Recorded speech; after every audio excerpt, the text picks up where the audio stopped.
bu dee abonné go ci sunu page bi mën ngaa bës foofu ñu bind s'abonner nga bësaale cloche boobu ngir ngay mën di am sunu yeneen i notification wala saa sunu dugalee beneen vidéo bu bees. tey dañu woo le département de Saint-Louis militants yi woo leen pour def li ñuy tuddee lancement symboliquement parrainage u le président Idrissa Seck. lu tax ñi def loolu mooy xam nga balaa ngay naan naam nefa loolu mooy pour nga nekk candidat ci élection présidentielle bu mënti doon fokk nga respecter charte yi te charte nekk candidat ci élection présidentielle daf ci bokk nga am ay parrains yu doy sëkk. dama wax ne le minimum war nga am 60 000 parrains 60 000 boobu nag département bu ci nekk parti bi dafa organiser am lum la ci sas bu dee Saint-Louis wax naa ne 1767 département bi loolu lañ leen sas département Saint-Louis 1767 parrains moo wax ne 1767 parrains yooyu actuellement ñoo ngi ci 2100 kon dépassé nañu bu baax a baax a baax te ñoo ngi jëm 6000 incha allah dans quelques jours daañu am 6000 parrains pour le département de Saint-Louis loolu mooy tax candidat bi mën a nekk candidat waaye booy toogee rek naan man de sama leader damaa bëgg mu nekk président te yow taxawuloo pour mu respecter wala boog pour mu remplir conditions yi muy nekkee candidat du nekk candidat sax bay nekk président loolu lañ doon ñaax militants yi di leen ci encourager kenn ku nekk taxaw bay ci sa waar def ca la nga war a def su ko defee loolu moom dafay féete boor leneen la cay topp nag moo di jour élection sénégalais yi ñooy fal ka nga xam ne moom lañ bëgg a fal loola xëy na da ngay def rek sa rôle maanaam sa warugar te warugar ba lii ci la bokk gannaaw boo xamee ne fexe nga ba inscrire say militants sur les listes électorales bu carte yi génnee nga sensibiliser leen kenn ku nekk dem jël kartaam jour vote ba bu jotee mu dem votel candidat am la ca des nag ñi teg ko ci loxo yàlla lii daal ci tënk moo waraloon woote bi ñi daje fii ci suñ permanence bi nekk ci avenue Général de Gaulle fii ci Saint-Louis ci bis bii nga xam ne tey mooy bisu àllarba di fukki fan defe naa ak juróom-ñett ci weeru octobre di ñaan yàlla nag sunu candidat bi di Idrissa Seck yàlla jox ko réew mi ndax am nañ ci moom yaakaar ay compétence yu nekk ca moom ak gëm yàlla ga nekk ca moom ak it nag li ñuy tuddee xam-xam bu bëri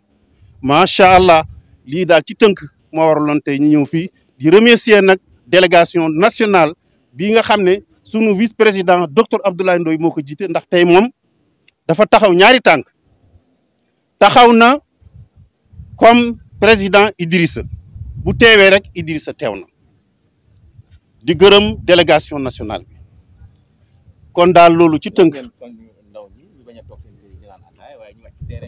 voilà xale yi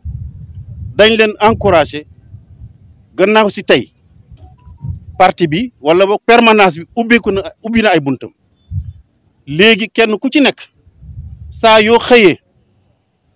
même boo bokkul sax ci parti bi waaye da nga bëgg parrainer président Idrissa Seck bunt bi ubbeeku na ñëwal boo ñëwee am na koo xam ne permanent la fii boo ñëwee nga jox ko sa carte d'identité mu remplir ko jox la nga signé loolu moom gannaaw si tey incha allah képp koo xam ne bëgg nga parrainel Idrissa Seck boo ñëwee rek da ngay dugg ci permanence bi xale yi nag dañ leen di encouragé ñu jóg sol seen dàll topp marché yi dem ci place publique yi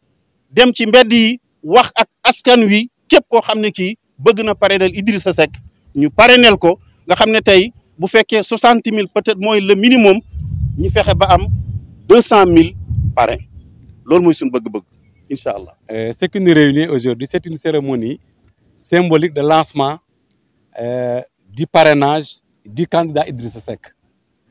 Je voudrais dire à ce titre que déjà, nous étions déjà sur la ligne de départ avec l'organisation depuis plus d'1 an du recensement de nos militants qui nous a permis de nous échauffer. Et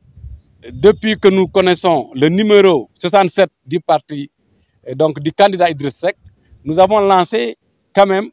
le parrainage à Saint-Louis. Et à ce jour, nous sommes à plus de 2000 parrains, 2100 pour être plus exact. Aujourd'hui, maintenant, c'était une occasion pour encourager nos jeunes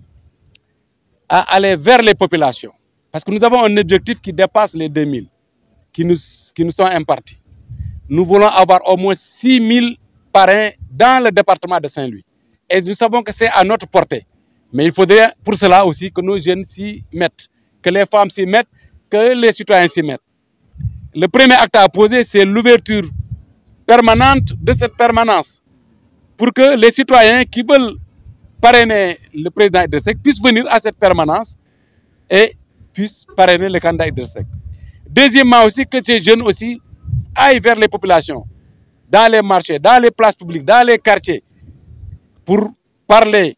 à ces populations, leur présenter le meilleur des candidats qui est le président Idrissa Seck et qu'ils participent à son parrainage. Parce qu'on ne peut pas aller à des élections sans avoir une option de parrainage. Et le parrainage citoyen, c'est celui que nous avons pris comme option parce que nous n'avons pas suffisamment de députés ni d'élus locaux pour faire les autres formes de parrainage. Donc, à ce titre, nous exerçons donc tous nos militants, à commencer par les jeunes et les femmes, à s'atteler à cela. Voilà un peu le message qui a été lancé ici. Et nous avons bon espoir parce que toute la population de Saint-Louis, département, dans ces différents fragments, était là avec nous. Je profite aussi de ce temps de parole pour remercier vraiment le parti qui nous a envoyé une délégation nationale de qualité avec des secrétaires nationaux, en l'occurrence celui chargé des finances, monsieur le maire Idrissa Tall, mais aussi monsieur Daouda Faye, secrétaire national, qui est aussi adjoint au maire à Morolan, mais également aussi une dame de fer qui est madame Fatou Dien, qui est venue depuis Mbour, donc participer à cette cérémonie, qui a rehaussé donc cette cérémonie de sa présence. Je voudrais donc les remercier, mais remercier aussi tous les militants du département qui sont venus des points les plus reculés pour participer à ce travail. Et nous avons bon espoir que le candidat Idrissa Seck passera ce premier test, mais qu'également aussi gagnera les élections. C'est ce que nous souhaitons et nous prions pour cela et nous travaillons pour cela. Je vous remercie. bu dee abonné go ci sunu page bi mën nga bës foofu ñu bind s'abonner nga bësaale cloche boobu ngir ngay mën di am sunu yeneeni notification wala saa sunu dugalee beneen vidéo bu bees